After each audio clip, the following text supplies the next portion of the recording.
boa noite, irmãos. É muito bom estarmos na casa de Deus, né? No comecinho da semana.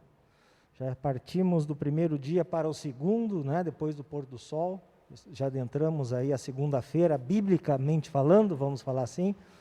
Mas geralmente no domingo muitos de nós não trabalhamos, né? Ficamos em casa com a família. E aí é tão interessante nós estarmos aqui para adorar e louvar o nome de Deus no comecinho da semana. Sabemos que temos que estar ligados a Ele para podermos desempenhar o nosso melhor durante a semana e também enfrentarmos os desafios, né, que todos nós temos. Então sejam todos muito bem-vindos que estão aqui na igreja, aqueles que estão nos ouvindo também através da internet ou que vão assistir posteriormente essa pregação que vai acontecer e o louvor que vai ser cantado aqui também, que todos sejam abençoados por Deus. Mas para começarmos a nossa programação, eu convidaria os que estão aqui e aqueles que estão em casa, se puderem também, nos colocarmos de joelhos, prostrados perante o nosso Criador. Vamos nos ajoelhar, irmãos? Senhor nosso Deus, grande Pai, graças te damos, porque em tão boas circunstâncias estamos aqui reunidos na Tua casa, Pai.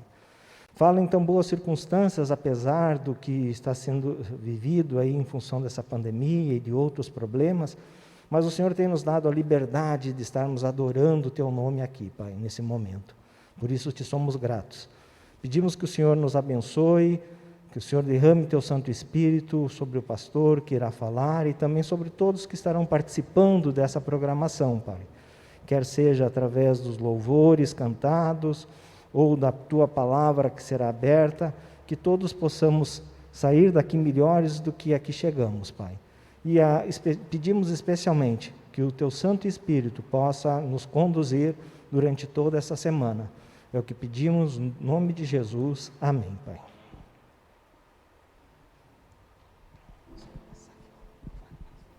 Obrigado. Boa noite a todos, sejam muito bem-vindos. Vamos começar louvando, cantando algumas músicas. Eu quero convidar você a não ficar quietinho aí no seu lugar, mas cantar com a gente, participar do louvor, tá bom? Seja bem-vindo, você que talvez está visitando a gente pela primeira vez, também na internet, seja muito bem-vindo, que Deus abençoe vocês. Vamos cantar? Vamos começar com a música Meu Pastor. O Senhor é o meu pastor, é o nosso pastor, e nada nos faltará.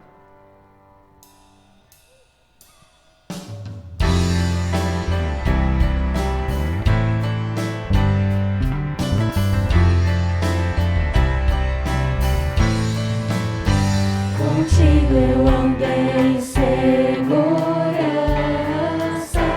de mim afastas todo mal. Eu sou ovelha que precisa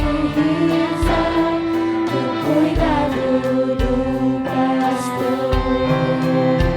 E se eu andar pelo vale da sombra da morte, pelo vale da sombra da morte, eu mal algum temerei,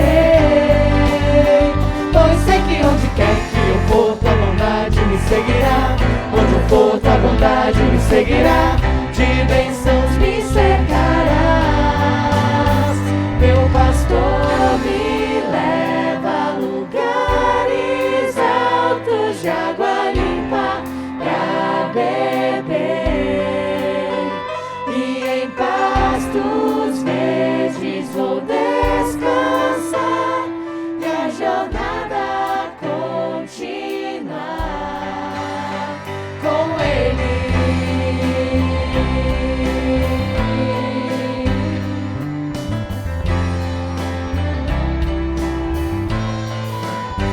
Contigo eu ando em segurança, de mim afastas todo o mal. Eu sou ovelha que precisa do cuidado do pastor. E se eu andar pelo vale da sombra da morte, pelo vale da sombra da morte, eu mal algum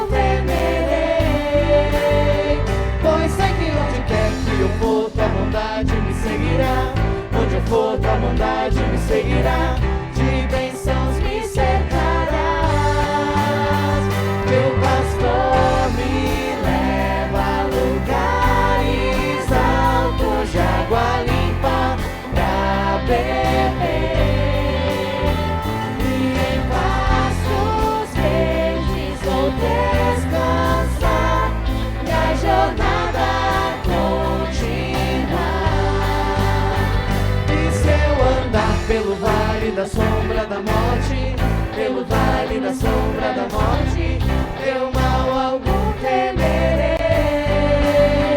Pois sei que onde quer que eu for, tua bondade me seguirá. Onde eu for, tua bondade me seguirá. De bênçãos me cercarás. Meu pastor me leva a lugares altos de água limpa pra beber. E em pastos verdes vou descansar, minha jornada continuar. Meu pastor me leva a lugares altos de água limpa pra beber. E em pastos verdes vou descansar, minha jornada continuar com Ele, com Ele.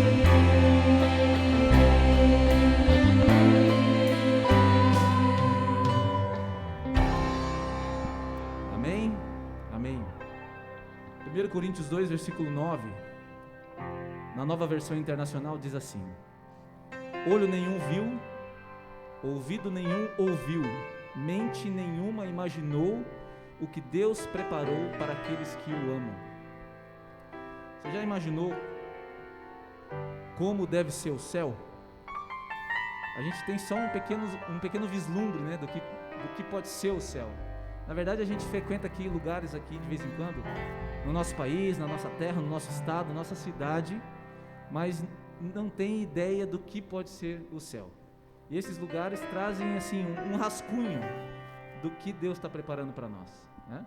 Nós vamos cantar uma música agora, chama Mansão sobre o Monte. É uma música bem tradicional da nossa igreja, mas ela relata esse deslumbre pelo céu, né?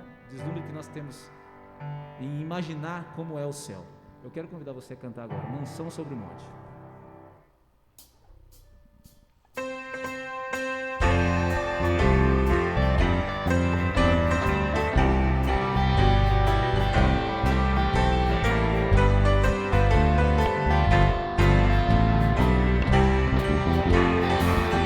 Aguardo o dia de emoção sem par, no qual terei um belíssimo lar, entre colinas e vales famosos, onde se avista a cidade eterna. Terei uma casa no alto do monte, com flores lindas por todo o jardim, aves cantando nas copas frondosas, rejubilando a vida sem fim. Manhãs bem claras, sem nuvens escuras, o sol radiante está sempre a brilhar. Animaizinhos, sem susto ou temores, entre crianças a correr e a brincar. Terei uma casa no alto do monte, com flores lindas por todo o jardim, aves cantando nas copas frondosas, rejubilando na vida sem fim.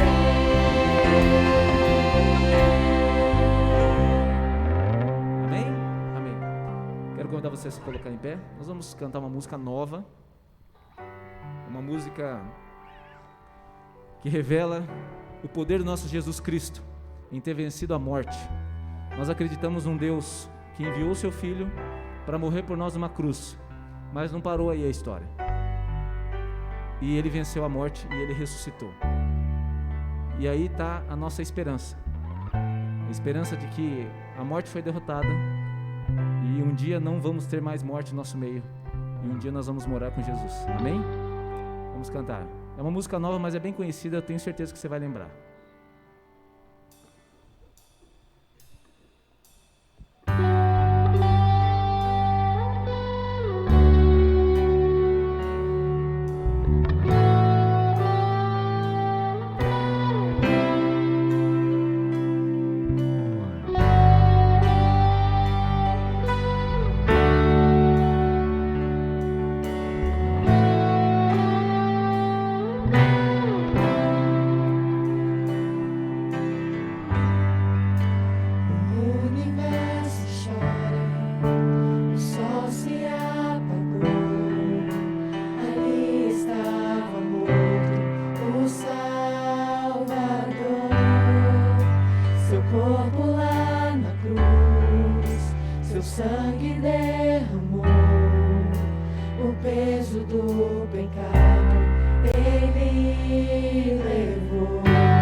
Cantamos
quero fazer uma breve oração, aproveitando que você está de pé. Vamos fechar os olhos. Pai querido, obrigado porque o Senhor Jesus, o Cordeiro de Deus, Ele venceu por nós, Ele morreu em nosso lugar e Ele ressuscitou, e hoje Ele intercede por nós. Pai querido, eu peço que agora, ao abrirmos a Tua Palavra, que o Senhor Jesus nos derrame o Teu Espírito Santo, e que a Tua Palavra fale ao nosso coração, e possamos voltar para casa satisfeitos com a Tua presença e com o Teu poder.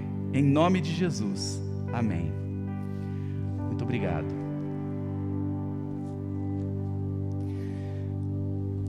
Boa noite a todos, boa noite àqueles que estão nos assistindo também, mas eu preciso dar um recado aqui de que a gente está tendo problemas com a internet, e o Mateus do Sonoplasta, ele está tentando resolver faz tempo, ele nem dormiu essa noite, ligando, procurando alguém para vir, que hora que ia vir um técnico, e até agora estamos na mão.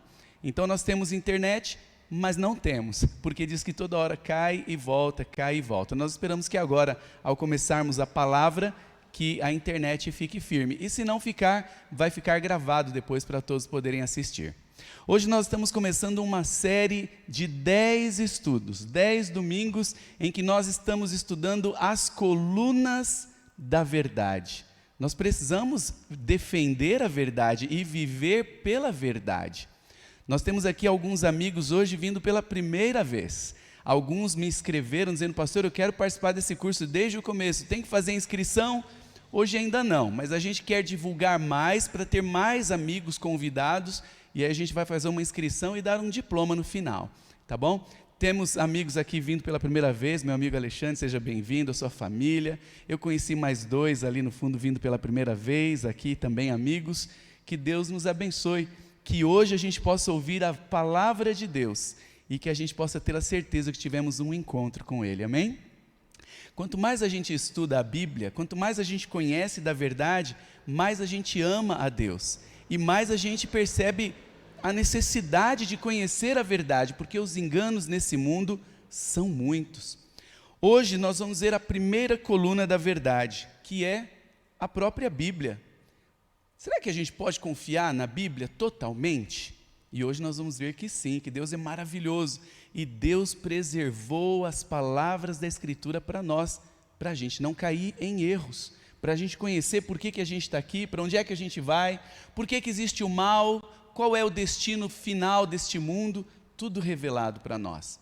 Olha que importante esse versículo com o qual a gente abre esse estudo. Olha que importante, isso está lá em 1 Timóteo 3,15. Ali é Paulo falando para Timóteo: se eu tardar, fique ciente de como se deve proceder na casa de Deus, que é a igreja do Deus vivo, coluna e baluarte da verdade.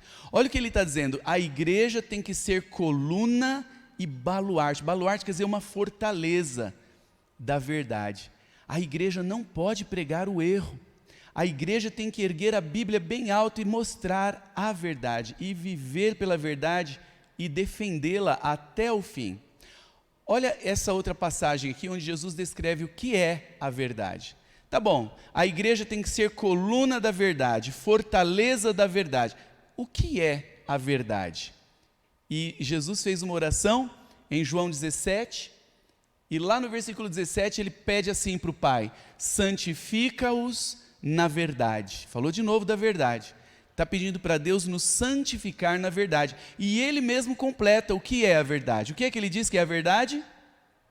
Falando com o Pai: a tua palavra é a verdade. Veja o que é que o Senhor Jesus está orando aqui. Ele está falando: Pai, santifica aqueles que creem em mim na verdade, não no erro. Não tem como a gente ser santificado no erro.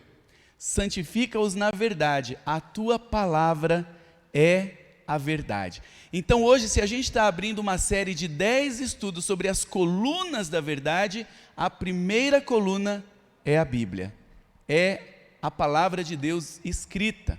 E hoje nós queremos entender por que nós cremos na Bíblia. Por que é que a gente pode ter certeza de que ela não foi corrompida em algum momento? Afinal, ela é tão antiga. Se você copiar uma carta 10 vezes, 10 pessoas copiando, você escreve, alguém copia, lá na 10ª cópia vai ter bastante erros, não é? E nós temos muitas evidências, amigos, isso é um milagre, para mim isso é um milagre, de que a palavra de Deus não foi alterada. Nós vamos ver isso através da arqueologia, através de várias evidências que Deus deixou para nós, de que a gente pode confiar. Afinal, Jesus mandou a gente examinar as Escrituras, e Jesus teria falhado, amigos, se ele permitisse que as Escrituras fossem corrompidas ao longo dos séculos, e ele dissesse para a gente examinar Escrituras corrompidas. Examinem as Escrituras, os primeiros que lerem vão estar bem, os últimos não, porque vai estar tudo torto. Não, jamais. João capítulo 5, verso 39, essa é uma ordem de Jesus: examinais as Escrituras. Por quê? Porque são elas que testificam de mim. Quer saber de Jesus? Ele deixou revelado nas Escrituras. Hoje, essa mensagem é uma aula, amigos. Eu procuro fazer com que nas mensagens que a gente passa para a igreja, a gente aprenda, que a gente cresça, não só no relacionamento com Deus, no desejo de andar com Ele, mas no conhecimento da palavra. Então hoje nós queremos ver algumas evidências de que a Bíblia é veraz, de que a Bíblia é totalmente confiável. Nós queremos ver evidências que os textos são incrivelmente preservados, conservados. Nós vamos ver que a harmonia interna dos textos e externa, quando se relaciona com a história secular, é incrível também que há harmonia. Nós vamos ver que há uma coerência de fatos, uma coerência factual. Por exemplo, as descrições que a Bíblia dá de algumas cidades são tão precisas que algumas cidades foram descobertas pelos arqueólogos pela descrição da Bíblia. Não é um conto de carochinha, de historinha. Por exemplo, 3 cidades que eu coloquei em azul ali, cidade de Gézer, de Azor, de Esbom, elas foram descobertas por causa da Bíblia. Os arqueólogos falaram assim: será que tem essa cidade lá ainda? Que diz que ficava a leste do rio tal, do outro lado do monte tal, ao sul de não sei o que lá. Foram lá ver e acharam. Essas 3 que eu coloquei são alguns exemplos, tem outras. Porque a Bíblia não está contando historinha, ela está contando fatos, amigos. Tá? Então, há evidências, coerência factual. A gente percebe historicidade, não historinha, através da arqueologia. E a gente percebe também que há um fator sobrenatural, que as profecias se cumprem perfeitamente e ela transforma vidas. A Bíblia, ao ler, ao receber a verdade, ela transforma vidas. E amigos, a palavra de Deus que você tem hoje em mãos aí, traduzida na sua língua, olha que bênção, não foi alguém que pensou assim: deixa eu escrever algum negócio aqui para enganar o povo. Deus mandou os seus servos escreverem. Deus não ditou a Bíblia, tá? Nós não cremos na inspiração mecânica, como chamam. Imagina Deus chegar para Moisés e falar assim: Moisés, escreve aí, no princípio criou Deus o céu. Não. Deus chegou para Moisés, como vocês leem lá, ó, Moisés escreveu os 5 primeiros livros, né? Em Êxodo 17, 14, Deus fala: Moisés, escreve num livro todas essas coisas que estão acontecendo e as palavras que eu te falei. E o Moisés escreveu, iluminado pelo Espírito Santo, mas usando sua própria maneira de falar, sua própria linguagem, mas iluminado, dirigido por Deus. Em várias outras instâncias da Bíblia, a gente percebe que Deus mandou eles escreverem. Por exemplo, você percebe uma outra passagem lá em Êxodo, Deus fala: escreve essas palavras, Moisés. Mas era na linguagem dele. Tanto é que a gente percebe que quando a gente lê Moisés, os primeiros 5 livros, ele é repetitivo, é o jeito dele. Ele está escrevendo a palavra de Deus, mas vamos dizer, com sotaque humano, o sotaque do Moisés. O Pedro tinha o jeito dele escrever, Pedro não tinha muito estudo, a linguagem dele é mais simples, ele era mais simples. Paulo era um doutor, com muito estudo, Paulo já é mais complicado de entender.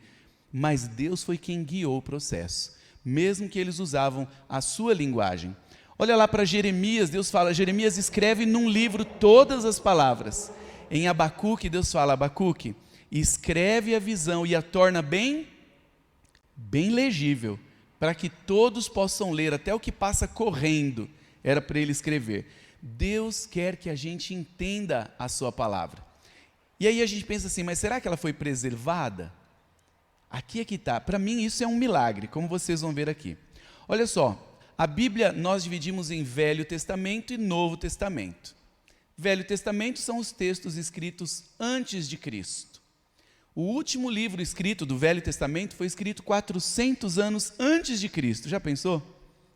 O livro de Malaquias, 400 anos antes de Cristo, o Velho Testamento. E os textos eram escritos em hebraico, como você vê ali em azulzinho. Bem diferente do nosso alfabeto, não é?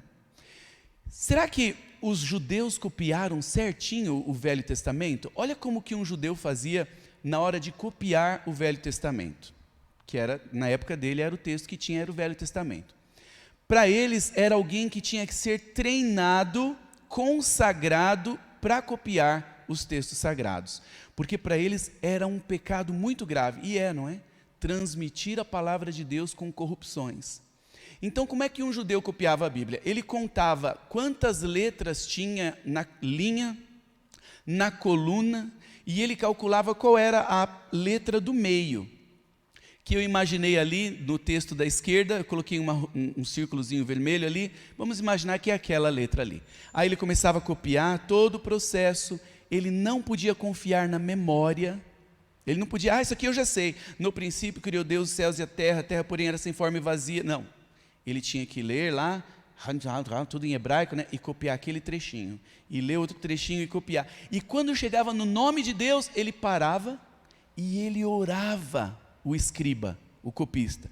Ele morria de medo de copiar o nome de Deus de uma maneira desrespeitosa. Então eles paravam, oravam, Senhor, não me deixa escrever com desrespeito a tua palavra. Olha que coisa. Então nos escritos judaicos, amigos, do Velho Testamento, nas cópias encontradas, quase não há nenhuma palavrinha a mais. O Novo Testamento já tem, a gente vai ver isso. Um amém, que às vezes não está no texto mais antigo, às vezes o copista se empolgou, colocou amém, aí o próximo copiou o amém. No Novo Testamento já acontece, mas no Velho, por causa de todo esse ritual dos judeus, essa coisa sagrada, quase não tem nenhuma alteração, pequenininha que seja. O que o judeu fazia se ele copiasse, ele viu que ele copiou ali uma página e comparasse com a cópia original e descobrisse que não deu certo, que a contagem das letras não está batendo, ou que a letra do meio não é a mesma, ele rasgava, amigos, ele eliminava o escrito, por mais trabalho que pudesse ter dado, para não cometer o pecado de transmitir com erro a palavra de Deus. Não é incrível isso? Como é que a gente sabe que não houve erros? E aqui está, 1947, foi feita uma das maiores descobertas da arqueologia em favor da Bíblia. Em 1947 foram descobertas em cavernas os manuscritos do Mar Morto. Por que tem esse nome, mano, quer dizer que foi escrito à mão, não existia imprensa ainda, manuscritos na região do Mar Morto, onde tem aquele lago tão salgado. Acho que vários de vocês já viram fotos, né, de pessoas que vão lá na região do Mar Morto, e ele é tão salgado que qualquer um boia lá, até eu que sou um chumbo, eu não consigo boiar, mas diz que até eu boio lá, de tanto sal que tem, e por isso que se chama Mar Morto. Naquela região, 200 anos antes de Cristo, os judeus esconderam em cavernas várias cópias das Escrituras. Veja o tempo que eu falei, cerca de 200 anos antes de Cristo, de 150 a 200 anos. Em 1947 encontraram a primeira caverna com textos antigos da Bíblia. E aí depois foram procurando, num espaço de 2 anos, foram 11 cavernas, você vê ali, que eles encontraram os manuscritos do Mar Morto. Na época a ciência falou assim, divulgou nos jornais da época, foram descobertas cópias da Bíblia, do Velho Testamento, de mais de 2000 anos. E com certeza alguns jornais diziam, vamos descobrir erros, diferenças com as Bíblias de hoje, porque é muito tempo, não é possível, eles diziam, que vai ser igualzinho. Mas irmãos, qual não foi a surpresa, e ainda é, quando se examina os manuscritos do Mar Morto, e se percebe que o mesmo livro, o mesmo texto, do manuscrito do Mar Morto é o que você tem hoje traduzido na sua mão. Podemos dizer amém por isso? Nessas cavernas foram encontradas jarras, dentro das jarras rolos copiados à mão, alguns até pareciam terra ali, de tão antigos, alguns foram bem preservados, alguns estão bem estragados, outros são só pedacinhos que eles estão montando até hoje. E os estudiosos se debruçam sobre esses rolos, estudando, e tem até em exposição, como você vê ali na foto, o Barack Obama vendo um dos rolos em exposição. Então isso é o Velho Testamento. O mesmo livro que Jesus falou assim, olha, o profeta Isaías falou, o mesmo que ele lia, é o que foi preservado e é o que você tem, não mudou nada. Já pensou se a gente visse hoje que a nossa Bíblia é diferente da que foi descoberta antigamente? A gente ia falar, puxa vida, e agora? Mas Deus fez um milagre. Amigos, a Bíblia é um milagre. Não foi alterado, porque é o único jeito de saber a verdade. Tá? Os judeus tinham toda essa religiosidade para copiar a Bíblia, o Velho Testamento. E o Novo Testamento? O Novo Testamento já foi escrito em grego. O grego já é um pouquinho mais parecido com a nossa língua, com o jeito de escrever. Muitas palavras que a gente fala hoje vieram do grego. Então você vê que ali o E parece um E também, não é? Tem som de E. Ali parece um V, a segunda letrinha, mas é um Ni, tem som de N. Mas olha ali, a terceira letra parece um A e tem som de A, é o alfa. É bem parecido. Só que não foram os judeus que copiaram o Novo Testamento. Quem copiou o Novo Testamento? Os cristãos que sabiam ler e escrever nas sinagogas. Pouca gente sabia ler e escrever. Paulo fez os escritos dele, Pedro, Tiago, os apóstolos, e esses escritos eram levados nas igrejas e partilhados. A gente teve um curso há pouco tempo de Paulo e epístolas, e a gente vê que Paulo assinava as epístolas dele no final para comprovar que foi ele que mandou. Só que ao circular entre as igrejas as epístolas, e serem manuseadas e abertas e fechadas constantemente, elas começaram a estragar, a desgastar. Então eles viram a necessidade de copiar para preservar. Tem um mosquitinho aqui me atrapalhando, vocês viram? Eles viram a necessidade de copiar. E aí, eles perguntavam assim, quantos aqui sabem ler e escrever? Aí, às vezes, numa congregação, 2, 3, eu sei. Então, irmãos, vamos preservar aqui essa carta do apóstolo Pedro, ou de Paulo. E aí, um lia, e os 3 ouviam e copiavam. Então, o Novo Testamento tem algumas, a gente não chama de erro, a gente chama de variante textual. Como assim? Palavras, o copista ouviu, né, e ele escrevia. Palavras que no original seria com, equivalente à nossa língua, seria com um S, às vezes está com C. Às vezes uma palavra que é nosso, está vosso. Algumas coisinhas assim pequenas que não alteram a doutrina, que não alteram o sentido do texto. Alguma coisinha muda pouquinho. E o Novo Testamento tem algumas palavrinhas adicionais. Muitos améns. Tem texto que tem amém, mas se você for ver lá os originais dos primeiros séculos, não tem amém. Foi alguém que se empolgou lá no meio do caminho e colocou um amém. Tá? Coisinhas pequenas, mas que não permitem alterar jamais a nossa fé, a doutrina, a verdade. São detalhezinhos. Por isso que não são chamados de erros, são chamados de variantes textuais, tá bom? Um dia a gente pode fazer um estudo só sobre isso. Mas o que eu quero dizer para vocês é que a Bíblia é totalmente confiável, porque veja, hoje existem, ali está em inglês, existem mais de 5.800 textos da Bíblia preservados só em grego.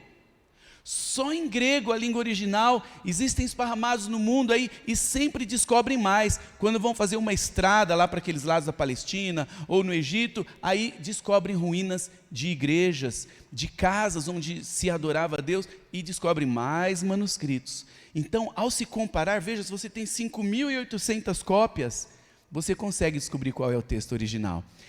E os estudiosos dão sempre preferência para os textos dos primeiros séculos, claro. Se os primeiros textos do primeiro século não tem um amém no final da frase, e depois lá para o 4º, 5º século tem amém, então aquele não faz parte do texto original. É assim que funciona.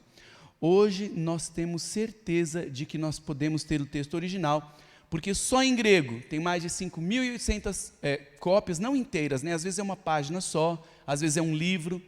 Em latim tem mais de 10.000, em outras línguas mais de 9.000. O texto mais antigo do Novo Testamento é um pedacinho de papel, é chamado de P52, P de papiro, que era o material usado na época. Ele tem um trechinho de João, escrito na frente e no verso. Um trechinho de João, capítulo 18, dos dois lados. Mas tem textos, irmãos, que são livros inteiros. Por exemplo, esse é o Codex Sinaiticus. Ele é do quarto século, já é a Bíblia inteira. Desde o quarto século ali conseguiram juntar os livros em um só volume. E veja, esse daí foi encontrado na região do Sinai, por isso tem esse nome, Codex, quer dizer livro Sinaiticus. E se você olhar naquele site, eles escanearam a Bíblia inteirinha em alta definição. Você consegue dar close, close, close assim, até ver a fibra do papiro, a tinta dos copistas. Esse foi encontrado na região do Sinai, cerca do ano 330, mas existem alguns poucos outros também. Passa o próximo slide, por favor. Esse é o Codex Vaticanus, também da mesma época, é a Bíblia inteira copiada à mão. Já pensou? Velho e Novo Testamentos. Olha de que ano que ela é, do ano 325. E esse foi encontrado na região do Egito. Naqueles lugares lá, eles vão cavar túnel, vão fazer metrô, vão fazer estrada, eles vão descobrindo coisas e vai só aumentando e confirmando o que a gente já sabe que é a palavra de Deus. Esse daí é um pouquinho mais velho, é do ano 400, e você vê um estudioso ali estudando. Nós temos também testemunhos da arqueologia, então vejam, nós temos os testemunhos do texto, de que o texto não altera, de que há cidades, há fatos que são descobertos pela Bíblia, e a arqueologia ajuda muito também. Olha só, irmãos, tem muita coisa, eu separei algumas poucas. Olha só, em 1896, no Egito, foi encontrada uma estela, uma inscrição do faraó Merneptah, do ano 1220 a.C., e ali ele menciona o povo de Israel. Olha só que interessante. Entre outras citações, ele está falando das vitórias dele, ele diz: a Líbia está devastada, Israel está aniquilado e suas sementes não germinarão. Essa época é quando o povo de Israel estava já em Canaã, na terra ali prometida. Olha só esse outro testemunho, um tijolo de Nabucodonosor, e ele está no museu do NASP, do nosso NASP de Engenheiro Coelho, um tijolo original do rei Nabucodonosor, com quem Daniel, Sadraque, Mesaque e Abdinego falaram. Tá? São testemunhos arqueológicos, históricos, são fatos. Olha essa outra estela que interessante, irmãos. Quando a gente lê a Bíblia, a gente está lendo história com H maiúsculo. Esse é chamado de o monolito Kurk. Ele menciona ali Acabe, o rei de Israel. Ali um inimigo de Acabe, que é o da Bíblia, e que não era amigo de Deus, né? A gente sabe que ele era um rei ímpio, mas ele é da Bíblia. Ali nesse monolito, um inimigo dele está mencionando que ele enviou para um combate 2.000 carruagens e 10.000 soldados. E é o poderio que a Bíblia diz que ele tinha mesmo. A gente está vendo a história paralela da Bíblia que confirma a Bíblia. Olha, esse daqui é chamado de obelisco negro. Não precisa perguntar por quê, né? Por causa da cor dele. Esse monumento, irmãos, foi feito pelo rei Salmaneser da Assíria, e ele mandou fazer ali o rei Jeú da Bíblia, um dos reis da Bíblia. A Bíblia conta a história que o rei Jeú teve que pagar tributo para o rei Salmaneser, e o rei Salmaneser contou a mesma história e está aí hoje para a gente ver, e ele mandou quem esculpiu essa pedra representar o rei Jeú ali, homenageando o rei Salmaneser, do jeito que a Bíblia fala. Interessante que esse daí seria o primeiro retrato de alguém da Bíblia, não é? O rei Jeú inclinado ali, do jeito que o artista viu e desenhou. Nunca pense ao ler a palavra de Deus que você está lendo uma historinha, um conto da carochinha. Você está lendo fatos, você está lendo a verdade, tá? Então vale a pena pesquisar essas coisas. Esse é o obelisco negro. Essa é chamada de a pedra moabita, e ela menciona ali a casa de Davi, meus irmãos. Olha que fantástico isso. Menciona a casa de Davi, que era o reino do sul, e a casa de Onri, que era o reino do norte de Israel, do jeitinho que a Bíblia diz. Quantas coerências, não é? Quantos fatos. E tem também a coerência cronológica, que bate com a história perfeitamente. Por exemplo, lá na Bíblia, no primeiro livro de Reis, capítulo 6, versículo 1, ali diz que o templo de Salomão foi inaugurado no 4º ano de Salomão, 480 anos após o Êxodo. Olha que coisa! ele te dá a dica para você saber quando foi o ano do Êxodo e quem foi o faraó do Êxodo, portanto. Então veja, se você calcular 480 anos, no quarto ano de Salomão, que foi no ano 965, aí você coloca 480 e você sabe que foi no ano 1445, o ano que aconteceu o Êxodo. E aí se você for estudar a história, você vê que dá certinho, amigos. Nesse ano, um pouquinho antes, quem era faraó foi Hatshepsut. E Hatshepsut não tinha filhos. Ela tinha até um filho, mas como eles se casavam entre irmãos, era um filho que tinha problemas mentais. Então não podia colocar ele como faraó.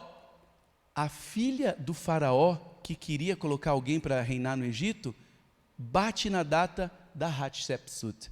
E como ninguém podia ser faraó, ela se tornou faraó por alguns anos.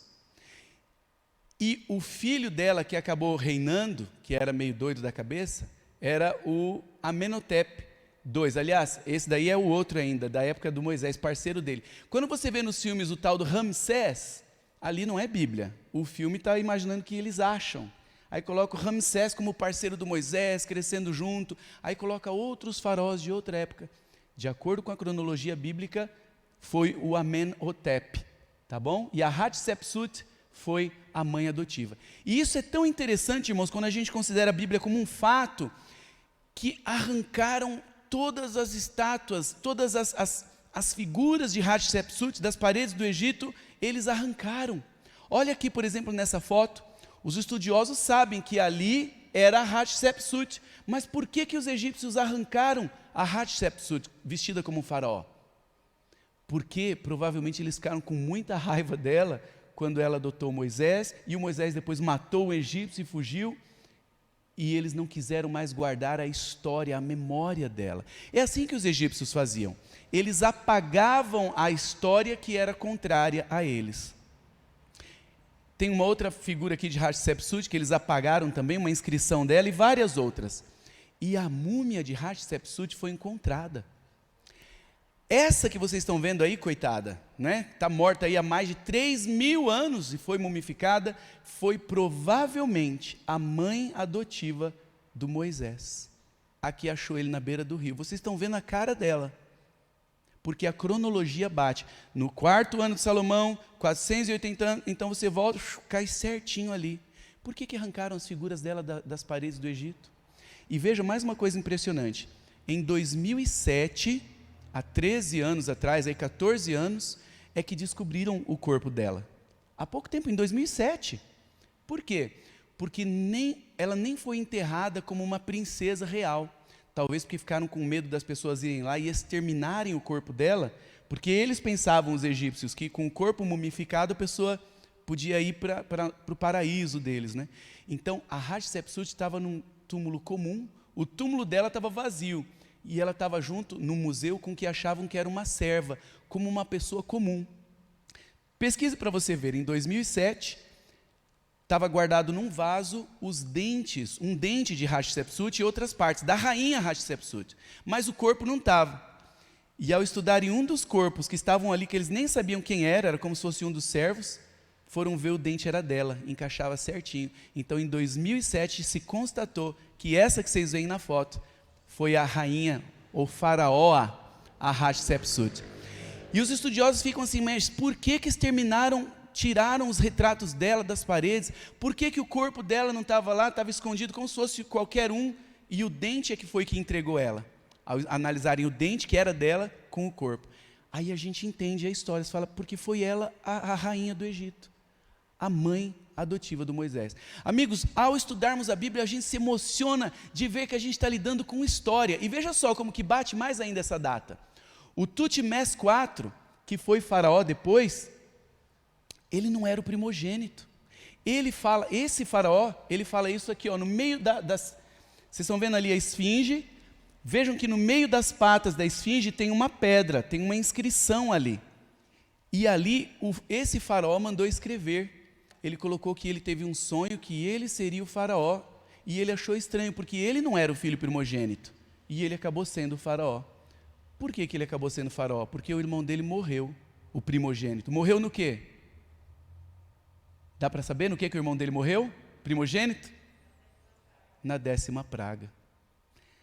Tudo dá certinho, não é? Ele fala, ó, foi no ano 480, você volta atrás, 480, dá certinho, amigos. Mas os filmes colocam Ramsés de outro período e não bate tanto assim.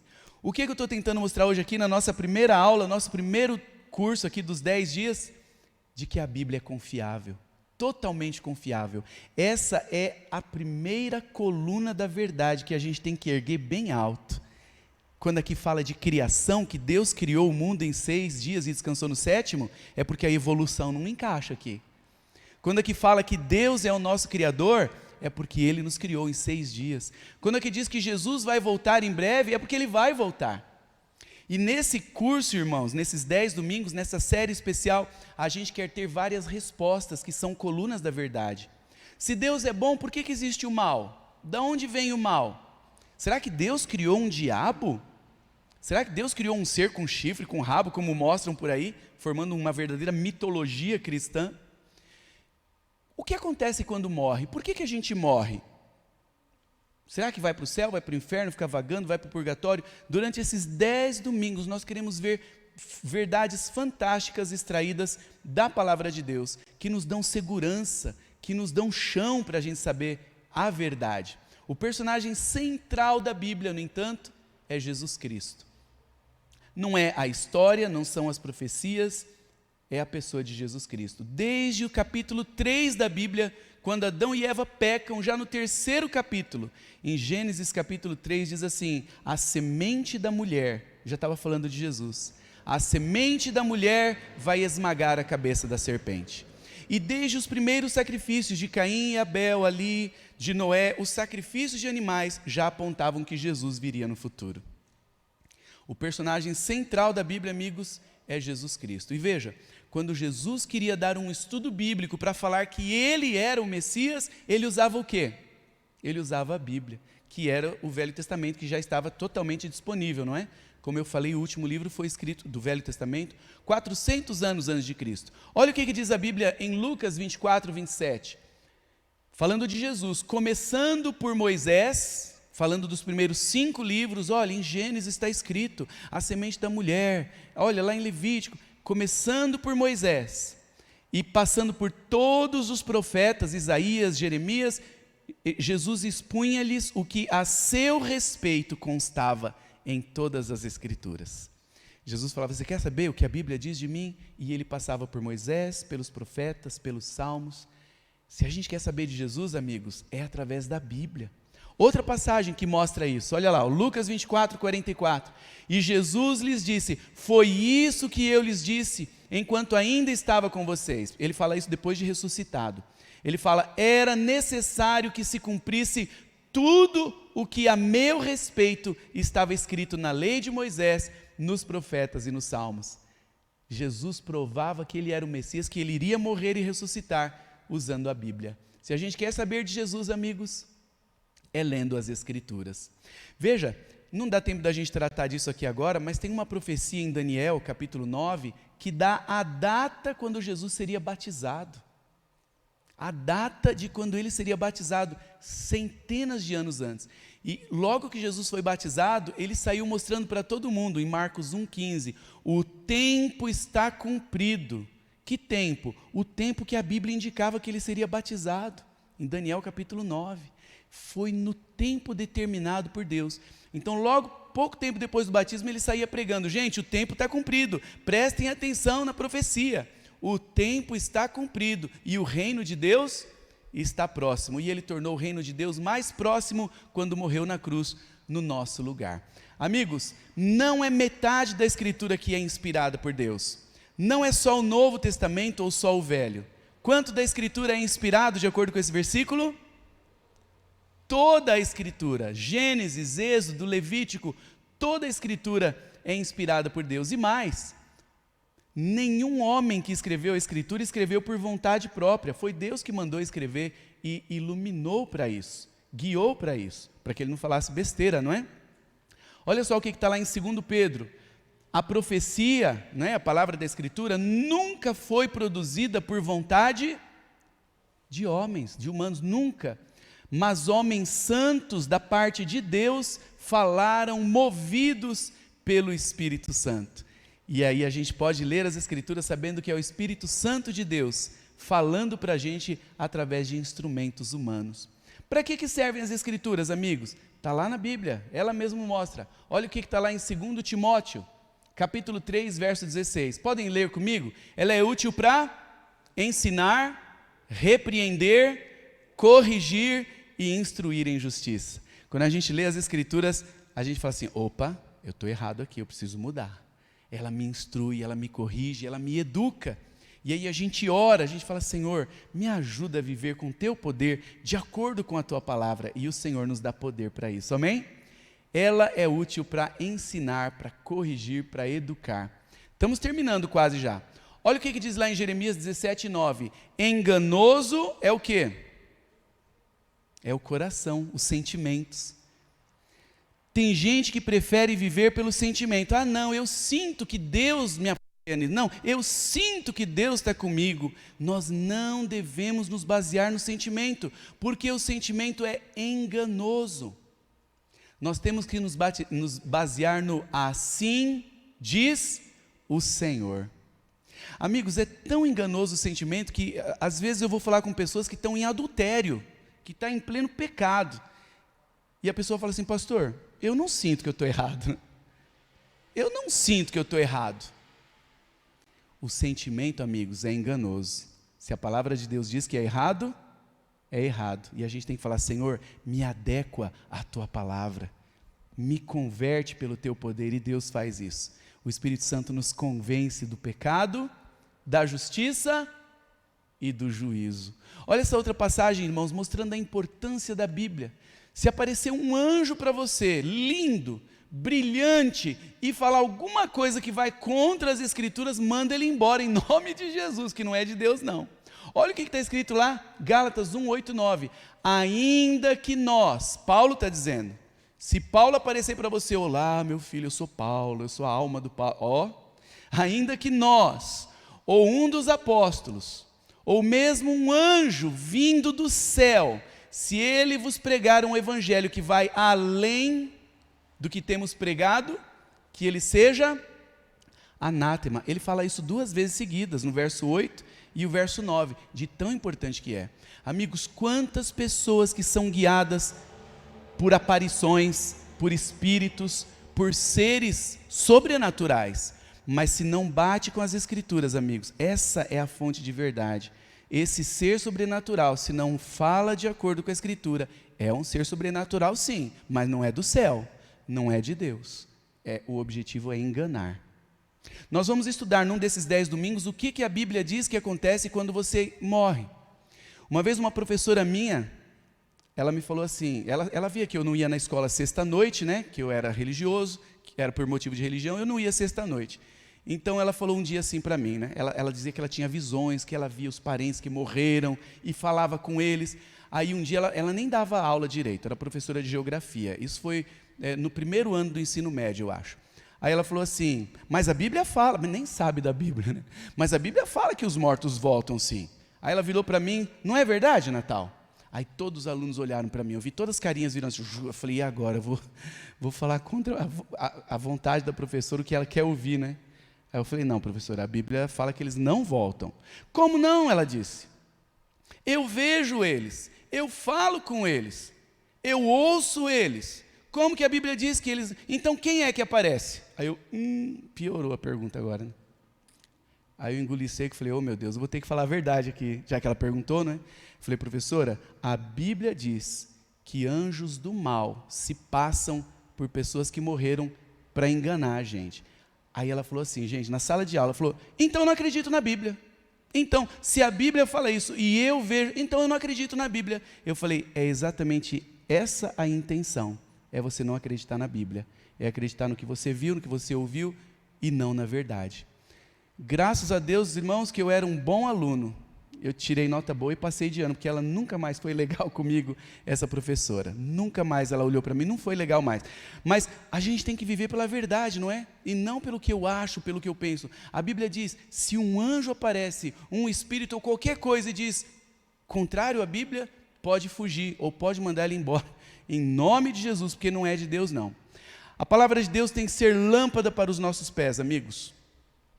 Nós estamos num mundo cada vez mais escuro pelo pecado, mas a gente tem uma lâmpada, amém? Olha o que a Bíblia diz, lá em Salmos 119, 105, lâmpada para os meus pés é a tua palavra, e luz para os meus caminhos. Ao ler as Escrituras a gente sabe onde vai, onde pisa e onde não deve pisar também. Só para concluir aqui, já que é uma aula também, é um sermão e é uma aula, só uma curiosidade, a Bíblia não foi escrita em capítulos e versículos. Lógico, já pensou eles escreverem? Só que em 1227, um cardeal de Cantuária, na França, aliás, não é na França, é na Inglaterra, Cantuária, ele dava aulas de teologia e ele queria fazer os alunos encontrarem fácil as passagens. Já pensou uma passagem de Isaías, que tem 60 e tantos capítulos? Olha, achem Isaías, um trecho aí mais ou menos no meio do livro, ia ser difícil, né? Então ele dividiu em capítulos a Bíblia, para facilitar, e pegou. E todo mundo que aí ia usar a Bíblia, que ia imprimir, porque já tinha imprensa aí. Aliás, não, esse não, em 1200 e pouco nem tinha imprensa, só depois em versículos. Todo mundo que ia copiar a Bíblia, copiava de acordo com os capítulos, mas os capítulos não fazem parte do original. E séculos depois, uma outra pessoa, um impressor de livros, já tinha imprensa, ele quis dividir em versículos para facilitar, já estava em capítulos, e como ele era um impressor, ele pegava os manuscritos, transformava em tipos para imprimir, ele dividiu em versículos, e pegou. E até hoje a gente usa os versículos que ele dividiu. Por isso tem versículo que está dividido meio estranho, meio fora, né? Alguns dizem que os versículos foram divididos no lombo de um cavalo, que ele não parava, diz que ele estava andando e ainda dividindo os versículos sem parar. Por isso tem alguns fora, meio sem sentido, mas o fato é que o texto bíblico foi preservado intacto, porque Deus quer que a gente conheça a verdade. E toda igreja, meus amigos, tem que ser coluna e baluarte do quê? Da verdade. Na próxima semana eu quero falar sobre os 7 livros a mais que aparecem nas chamadas Bíblias católicas, mas é a mesma Bíblia, só que de onde tiraram esses 7 livros a mais, nós vamos ver isso na semana que vem. Eu só gostaria de fazer uma pergunta aqui, um desafio para vocês, um desafio vindo do céu. Quantos gostariam essa noite de dizer, Senhor, eu quero ler mais as Escrituras, eu quero confiar nas Escrituras como fonte de verdade do céu e não duvidar jamais, porque são tantas evidências que quem rejeita as Escrituras está rejeitando a evidência, está rejeitando a verdade. Quantos gostariam de dizer, eu quero ler a Bíblia com mais paixão, com mais amor, eu quero descobrir verdades preciosas que estão ali para mim, amém. Na semana que vem, nós vamos entender esses 7 livros a mais. E vamos entender como é que a gente lê a Bíblia e a gente casa os versículos. Os versículos, irmãos, não podem se contradizer um ao outro, tá bom? Eu quero chamar o grupo aqui para vir aqui para a gente cantar um hino, para a gente louvar a Deus sobre isso. Mas eu quero dar só um exemplo aqui, enquanto eles vêm, de como que a Bíblia tem que ser lida inteira. Eu já ensinei esse modelo de leitura para vários irmãos aqui. Eu chamo de o exemplo do mel. Olha como seria se a Bíblia fosse resumida apenas em 2 capítulos, o capítulo 24 de Provérbios e o 25. Imagine, a Bíblia toda é o capítulo 24 e o 25 de Provérbios. E aí alguém vai lá e acha esse versículo aqui, ó, Provérbios capítulo 24, versículo, aqui, versículo 13. Provérbios 24, 13. A pessoa achou esse versículo aqui, ó. Lá está escrito assim, meu filho, coma mel porque é saudável, e o favo porque é doce ao teu paladar. E a pessoa se apegasse só a esse versículo, como é que ia ser a igreja dessa pessoa? Se ele falasse assim, eu quero uma igreja que segue a Bíblia, e seguisse só esse versículo, como é que ia ser? Uma igreja que ia comer muito mel, não é? Por quê? Aí alguém pergunta assim, mas por que vocês comem tanto mel? Porque está aqui na Bíblia, ó, coma mel porque faz bem, e o favo. Aí uma outra pessoa lê outro versículo, capítulo 25, versículo 28, desculpem, versículo 27. Ali diz assim, ó, comer muito mel não é bom. Aí a pessoa se apega só a esse versículo, fala assim, ó, aqui na minha igreja ninguém come mel, hein? Por que vocês não comem mel? Porque está aqui, ó, não coma muito mel porque não é bom. Qual dos dois tem a verdade? O que come muito mel, porque está num versículo da Bíblia, ou o que não come nenhum mel, porque está em outro versículo. Qual dos dois está certo? Sendo que os dois estão extraindo da Bíblia. Qual dos dois está certo? Nenhum dos dois, porque os dois, um versículo não pode contradizer outro. E a gente acha verdade, irmãos, quando a gente lê todos os versículos a respeito de um mesmo assunto. Olha como que esse assunto fica mais claro ainda se a gente volta um pouquinho só aqui, ó. A gente viu o 27, olha aqui um pouquinho antes, verso 16. Você encontrou mel, naquele tempo se encontrava mel, né? Você encontrou mel, coma apenas o suficiente para que você não fique enjoado e venha a vomitá-lo. Qual é a verdade completa que a gente viu aqui sobre o mel? Coma mel porque é bom, é saudável, mas não coma muito que vai vomitar. A verdade completa é todos os versículos. Uma vez eu vi duas pessoas discutindo num ponto de ônibus. A sua igreja está errada porque vocês dizem que não vai ter céu, que vai ser só aqui na terra, a terra reformada. E o outro dizia assim, vocês é que estão errados, porque na Bíblia diz que Jesus vai nos levar para o céu, vamos nos encontrar nos ares. Aí o outro dizia, imagina, mas é na terra, porque vai ter isso. Qual dos dois estavam certos? Nenhum dos dois, estavam meio certos, né? Porque a Bíblia diz que nós vamos para o céu, e nós vamos ver isso nesses 10 domingos. Vamos ficar lá quantos anos, diz em Apocalipse 20? 1000 anos, e depois a nova Jerusalém faz o quê? Desce e a terra é renovada. Se a gente pega apenas uma parte da Bíblia, a gente não tem a verdade. E a gente pode se equivocar bastante com uma parte só, se ela contradiz outra. Nós vamos cantar esse hino aqui agora, que fala da verdade, da Bíblia, que é luz. E nós vamos cantar de coração, pedindo, Senhor, eu quero que ao ter ouvido essa mensagem hoje, que a Bíblia seja a luz na minha vida. Eu quero ler mais, eu quero depender, eu quero viver de acordo com a Tua palavra. Vamos ficar de pé e vamos cantar esse hino?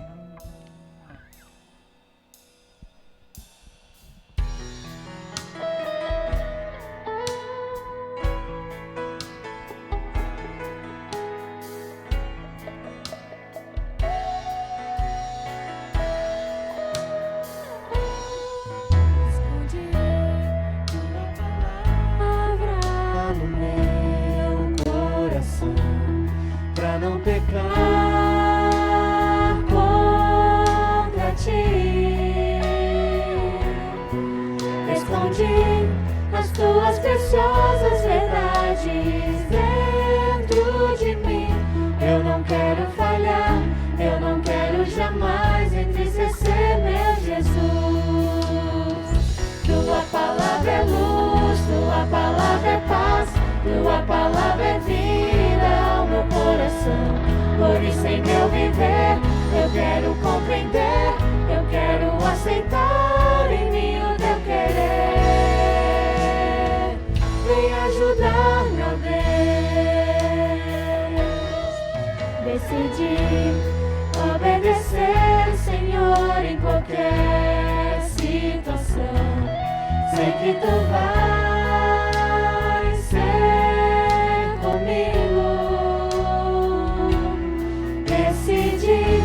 que quero de hoje em diante ser sempre teu. Eu não quero falhar, eu não quero jamais entristecer, meu Jesus. Tua palavra é luz, tua palavra é paz, tua palavra é vida ao meu coração.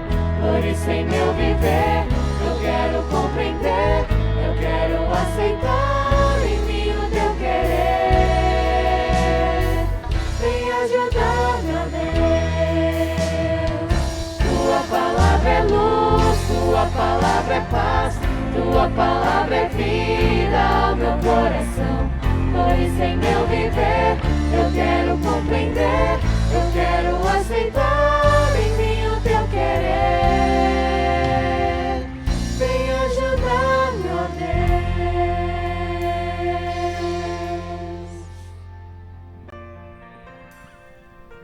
Podemos dizer amém? Nós queremos que a palavra de Deus seja luz na nossa vida.